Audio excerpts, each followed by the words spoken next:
Mas você chegou a ter medo de alguma coisa maior do que uma simples censura de riscar o texto? Quando eu fui estudante no Rio de Janeiro, estudei na Nacional de Direito, e eu cheguei ao Rio, saído de Taquaritinga, que tinha 10 mil habitantes, era uma cidadezinha do interior. Eu fui pro Rio. Taquaritinga é perto de qual outra cidade? Araraquara, Ribeirão. Sei. Porque eu sou de Penápolis, região. Eu sei mais ou menos. Penápolis.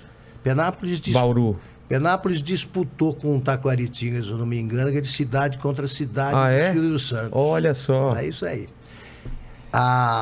Cheguei à Faculdade Nacional de Direito, que tinha o Centro Acadêmico Cândido de Oliveira, que tinha sido presidido 2 anos antes pelo Vladimir Palmeira, que era o principal líder do movimento estudantil.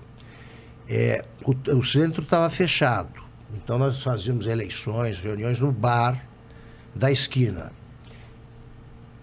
Eu cheguei ao Rio, começaram as aulas dia 4 de março, dia 29 de março de 68, mataram aquele estudante no Calabouço, que era o restaurante dos estudantes mais pobres.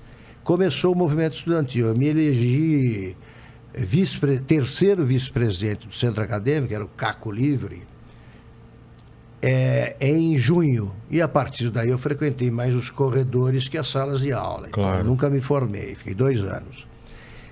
Em 69, eu fui preso 4 dias só, por sorte, na aeronáutica. Não fui torturado. A tortura estava começando. Tá. Mas eles me deixaram, por exemplo, algemado com a mão por baixo da perna 8 horas. E a pior angústia, é por isso que eu fico falando contra a existência de preso político, seja qual for a posição dele. Qualquer que seja a posição. Você não sabe, você não enxerga o horizonte, o fim do caminho. É melhor você ser condenado a 5 anos. E saber. 5 anos, menos 1, menos 2, menos 3, do que você ficar pendurado na brocha e sem saber se você vai sair amanhã ou daqui a 2 anos. Porque eles falavam, olha aqui, você é filho de prefeito? Prefeito não manda merda nenhuma aqui. Ninguém sabe que você está aqui. Ninguém sabia. E por que você tinha sido pego? Eu fui pego porque eu fui encontrar uma namorada que ela, assim, era procurada, secretária do Centro Acadêmico. Caramba. Sônia Ramos. Ela tinha tinham decretado a prisão preventiva e ela sumiu. Tá. Depois de um mês, ela me ligou, dizendo, olha, revogar a prisão preventiva. Então, combinamos de nos encontrar nesse bar que era a sede do Centro Acadêmico. Eu cheguei, encontrei, aí fomos andar pela faculdade, voltamos para o bar e eu estava pensando numa grande noite, né? Estava fazendo planos diferentes do que eu tive de executar involuntariamente. Quando entraram caras, começaram a entrar 4 caras no bar, que eu imediatamente reconheci neles policiais, porque a paisana. O que denuncia é a roupa, né? Todo policial acha que é mais alto e menos gordo do que é. Então ele tem o botão explodindo aqui na camisa e o terno vem aqui embaixo. Entendi. Parece um amigo da onça. Eu bati o olho e falei, é a polícia. E o que me assustou foi que eles falaram o meu nome. Eles tinham identificado, eles foram lá para prender a Sônia, conseguiram o meu nome com alguém e falaram, seu Augusto e dona Sônia. E foram com carros de chapa fria, nos levaram para... Ela foi também, então? Ela era procurada. Tá. Ela era procurada. Nós fomos para a sede da PM, depois para a aeronáutica no Santos Dumont e depois para a aeronáutica no Galeão. E ali foi complicado. E ela ficou 24 dias, eu só fiquei 4. Depois ela caiu na clandestinidade, foi para a luta armada e eu nunca mais vi. Nossa, ela nem foi sabe trocada, o que aconteceu. Não sei porque sabe? Ela foi trocada pelo embaixador alemão, um dos 40 presos, que era ela, né? Caramba. Uma das presas. E ela foi para a Argélia, depois andou pelo Chile, eu sabia de longe, até que há pouco tempo eles fizeram uma festa, esses que tiveram de sair do país em troca do embaixador sequestrado, e aí eu vi na festa ela. E aí eu liguei. E falei, olha, ela foi importante na minha vida, eu gostava dela, né? E ela sumiu. Naquela época aconteciam coisas assim muito estranhas. A minha geração foi filme, muito presa e muito morta. Morreram muitos. Você temeu que você podia morrer mesmo? Sim. Ah, é? Sim. Eu por temi, nada? Por nada.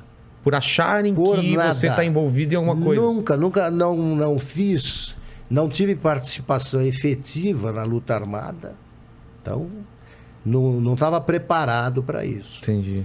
E esses 4 dias me deram uma sensação muito ruim. Eu já era da resistência democrática e foi onde eu permaneci o tempo todo até que houve a redemocratização. Mas quando me convidaram, por exemplo, para reunião, uma festa, não dava para fazer a formatura da turma, porque poucos se formaram. Então eles comemoraram o ano do ingresso na faculdade. Eu não fui, porque eu sabia que seria uma festa triste, como foi, porque metade da turma ou pirou ou morreu. Pirou, que você fala por causa de tortura? Ficou louco. É tortura, mesmo? Choque. O exílio. O exílio é um negócio muito complicado para essa geração, porque a primeira geração de exilados de 64, eles eram formados, eles tinham um currículo e um tipo de trabalho, experiência em trabalhos que permitiram a eles lecionar, por exemplo, no exterior. Fernando Henrique virou professor na França. Zé Serra. Mesma coisa. Também. A segunda geração de exilados não era formada, não tinha profissão. Então, Gabeira, por exemplo, foi motorista do metrô em Estocolmo. Aliás, ele tinha tão pouca experiência como motorista de metrô, piloto de metrô, que ele, puxando um fumo, ele passou direto pela estação central de Estocolmo. A galera esperando. E o Gabeira, vamos aí. Ali, ó, ih, vamos embora, cara. Era isso que eles podiam fazer. Maravilhoso, cara. E eles faziam coisas, eu conversei com exilados, falei, pô, eu fiz coisas que eu não posso me recuperar disso porque eu tenho vergonha. Por exemplo, roubar passaporte de algum amigo que passava por lá para deixar alguma coisa mandada pela mãe, pelo pai. Eles roubavam o passaporte porque eles não tinham. Como que é ser exilado? O governo chega para você, coloca você no avião e manda para um lugar, o primeiro lugar te acolhe, mas não te ampara. Eles não davam, por exemplo, assim, passaporte argelino. Não? Você é um cidadão argelino, você é um cidadão você é um francês. É apátrida. Você é apátrida durante um determinado tempo. Entendi. Até que você consegue um passaporte de países bem liberais, como, por exemplo, Suécia, você acaba conseguindo. Tá. Ou então cubano, mas o passaporte cubano para um brasileiro era um problema a mais. Claro, não ia conseguir voltar, né? Então você não pode nem procurar emprego, porque não dava. Nossa. É duro. Então muita gente pirou nessas circunstâncias. Entendi. E você levava coisas para ele, eles ficavam tristes com a visita, porque eram todos saudosos aí do Brasil. Até 79 isso aí durou, então foram... A anistia foi em... 79.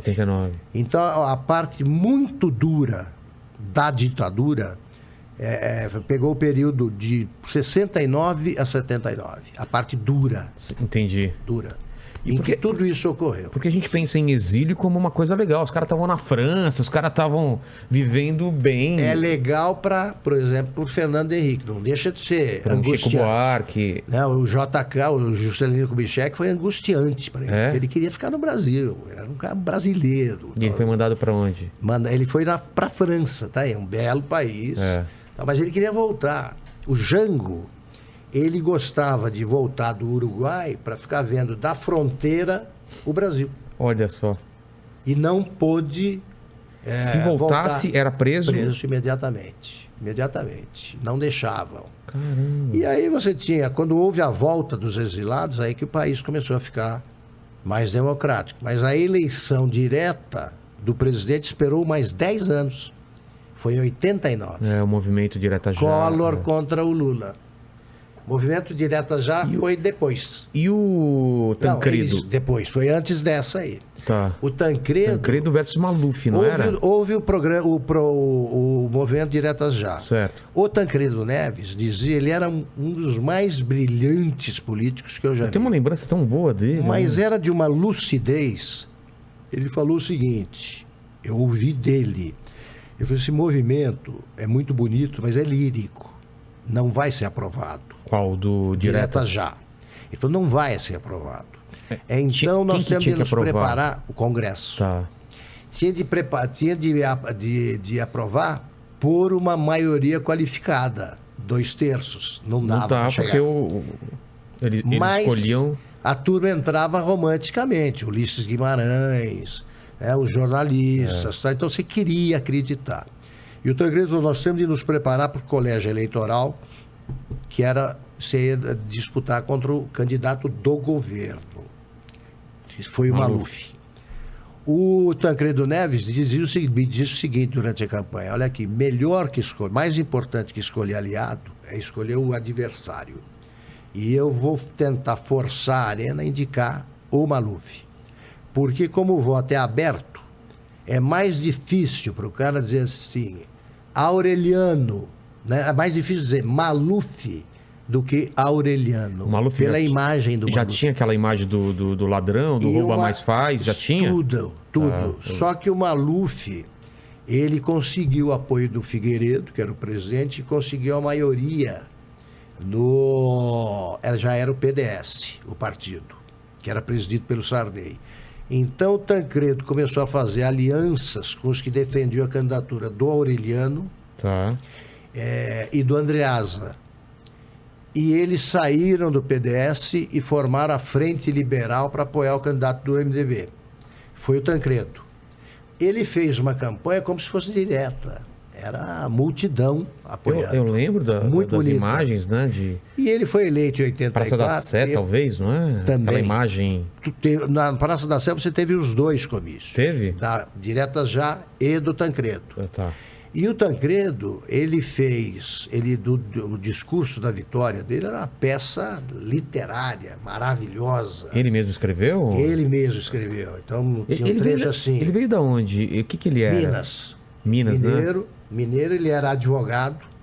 Ele se elegeu deputado federal com 40 anos, pouco menos que isso, e tinha pouco mais de 40 quando ele foi ministro da Justiça do Getúlio Vargas. Entendi.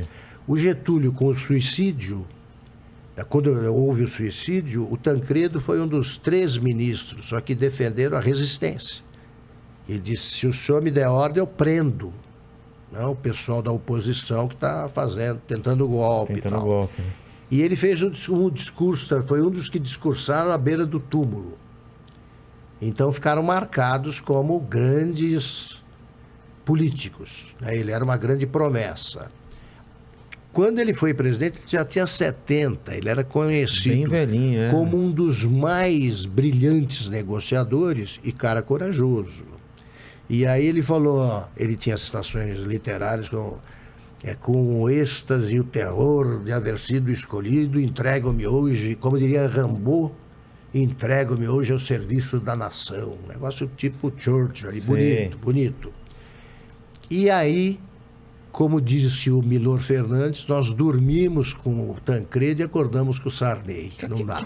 Que foi aquela tragédia? Eu era tragédia muito pequeno. absoluta. Eu só notei. Você estava lá? Eu conversei muito com ele. Tá. Não vi, acompanhei o enterro, não, cobri daqui.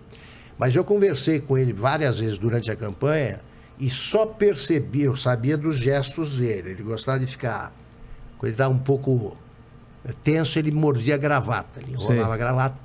Eu só percebi tarde que ele punha muito a mão aqui. A mão aqui no abdômen. Ele já estava com uma dor aí, com aquela doença, que se ele começasse a tratar com uma semana de antecedência... Não morreria? Não morreria.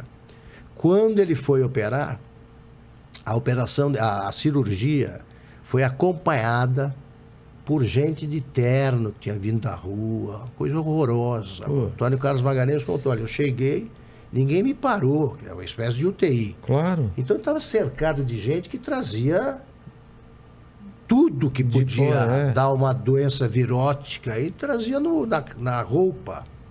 Então já ele começou a morrer. Eu até fazia um humor meio mórbido. O Sarney foi eleito pelos micróbios do Hospital de Base de Brasília. Teve isso também, além de tudo. Além de tudo. E ele já tinha... Naquela época, você ter 70 e pouco já era uma coisa alta. Para aquela época diferente de hoje. Diferente de hoje, bem diferente. Meu pai morreu com 70 anos, há 35 anos, e eu achava que ele tinha vivido muito. Hoje é 90 anos. Tranquilamente. Você vai e continua trabalhando. Então eu convivi com políticos que eram realmente brilhantes, esse foi um deles. E você conversava com ele e saía mais esperto, não saía mais inteligente. Porque dizia coisas maravilhosas. Eu falei assim para ele: Tancredo, eu estou incomodado com o seguinte, eu tenho muita reunião. Eu era redator-chefe da Veja.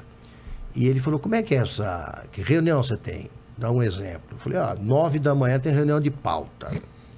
E eu fico esperando, cada uma editora apresenta uma pauta, outra apresenta a outra, eu fico ouvindo aquilo ali. Ele falou assim: 9 da manhã é horário ruim. Faz mais perto do almoço e tal. Ele falou: mas faz de pé. A reunião, de pé. Você está dizendo que eles têm 2, e quantas sugestões eles apresentam? Eu falei: umas 3 e tal. Ele falou: faz de pé que eles vão apresentar uma só. Ninguém fica muito tempo de pé. Mas se você quiser a reunião mais rápida mesmo, faz de pé e perto do almoço, porque de pé e com fome, eles não apresentam nenhuma ideia. Querem sair logo. E ele dizia: não aceita o cara que vai te visitar. Diz que você quer homenageá-lo com a tua visita, porque você vai, come a comida dele, bebe a bebida dele e sai quando quiser. Esse sai quando quiser é perfeito. Quantas vezes você já não aguentou um chato falando sem parar e não vai embora? Aí você tá na sua casa, você tem que esperar até o último ir embora. Pronto. Então vai visitar. Então o Tancredo tinha essa sabedoria assim. Total. E você escreveu muito sobre ele? Eu estou escrevendo agora, vou terminar em 2 meses no máximo, um livro sobre presidentes, em que eu conto casos desse tipo. Bebedeira com Jânio, bebedeira com Figueiredo, não entrevista formal. E é muito engraçado, porque você pega o cara por um ângulo que você não pode publicar notícias sobre isso na entrevista, mas pode depois. Como assim? Por exemplo, eu vou entrevistar o cara para as páginas amarelas da Veja. Eu tenho que dar uma entrevista, pergunta, resposta e tal, eu não posso beber. Claro. Com o nego, o cara bebeu pra burro, bebi também e tal. É isso que eu conto agora. Entendi. Mas você mostra um lado que completa a figura. Porque todos eles escondem copo na hora da foto. Claro, todos eles são sérios. Você pega eles numa conversa solta, aí é que é divertido. Com certeza. Aí é que é divertido. E o pessoal acha que não tem a noção do quanto essa entrevista das páginas amarelas da Veja repercutia, né? Pois é. Né? Pois é. Essa do Figueiredo aí foi... Foi essa do cavalo lá? Não, essa foi da Folha. Ah, foi da Folha? Pelo Getúlio Bittencourt, que tinha uma memória que era impressionante. Ele gravava o que ele ouvia sem usar aparelho nenhum. Sem gravador? Sem nada. Nem anotar. Tá. Ele conseguia registrar aquilo até a vírgula. Até a vírgula. Eu tenho, por exemplo, uma memória boa. Eu não uso gravador nem papel. Ah, não? Não. Até à noite, até dormir, eu guardo o essencial. Então eu tenho que chegar em casa e anotar. Tá. Guardo o essencial e algumas frases ficam na minha memória, como elas foram pronunciadas, mas eu não me preocupo em reproduzir o que o cara diz, porque escrevendo-se é melhor que falando. Claro. Então o texto fica melhor. Nenhum jamais reclamou. O Getúlio, ele reproduziu o que o cara falava. E o Figueiredo foi se soltando porque não via nenhum gravador. E aí ele falou gosto mais do cheiro de cavalo do que cheiro de povo. No dia seguinte ele falava: aquele filho da puta tinha um gravador, pô. Não é possível que ele vai lembrar. Não é possível. Não é possível, porque ele lia e se via. Ele lembrava de... Ele falou tudo aquilo. Tudo aquilo. E o Getúlio com a carinha, ele gravava tudo. Impressionante. Nunca vi uma memória desse tipo. E tinha os caras que te ligavam e diziam assim, como é que tá essa amarela aí? Falei, tá boa. Eu falei, não, a fotografia, pô, me interessa a fotografia. O cara tava mais... Guzmão, quer saber se eu tô bem na fotografia? O cara lê menos, aí vê a fotografia. Então tem isso.